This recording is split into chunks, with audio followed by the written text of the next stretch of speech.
करा रहे हैं। इस हवाले से हुकूमत क्या कर रही है, इसी इन्हीं तमाम पॉइंट्स पर हम तफसीली डिस्कस करेंगे जावेद बिलवानी से। बहुत शुक्रिया जावेद साहब, आपने अपना कीमती वक्त हमें दिया। क्या करने जा रहे हैं? आज तो आपने शटर डाउन कर दिया इंडस्ट्रीज का, आइंदा आने वाले दिनों में क्या प्लान है?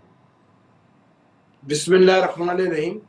देखिए, किसी इंडस्ट्रियलिस्ट को ये शौक नहीं होता कि वो अपनी इंडस्ट्री बंद करे। जी ये गवर्नमेंट ने ऐसे हालात पैदा कर दिए हैं, मौजूदा गवर्नमेंट ने, कि वो सारा सर्कुलर डेब्ट, सारी क्रॉस सब्सिडी, सारी इंडस्ट्री के ऊपर ये लोड कर रहे हैं।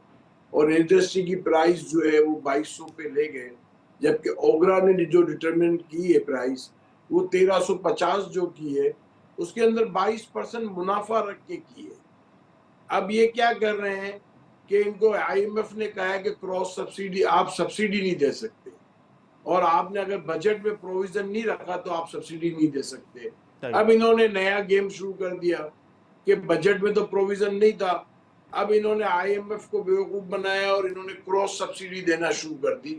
अब क्रॉस सब्सिडी जो दी जा रही है वो सारी उस सेक्टर से दी जा रही है जिसने कभी भी सब्सिडी नहीं दी इनसे, और उनको दी जा रही है जो समझ ले, हम कहते हैं कि गैस जो है स्मगल हो रही है, क्योंकि फर्टिलाइजर जो है उसके अंदर 87% उनका रॉ मटेरियल गैस है जी, और वो सेंट्रल एशिया स्मगल होती है पाकिस्तान से, और उसको सब्सिडी दी जा रही है। और अभी भी स्मगल हो रही है फर्टिलाइजर, अभी भी स्मगल हो रही है इन हालात में भी, अभी भी हो रही है। और उनकी अगर बैलेंस शीट के अंदर आप इनका प्रॉफिट देखें फर्टिलाइजर कंपनी का, जी तो वो 40-40 बिलियन रुपीस का ईयरली प्रॉफिट होता है।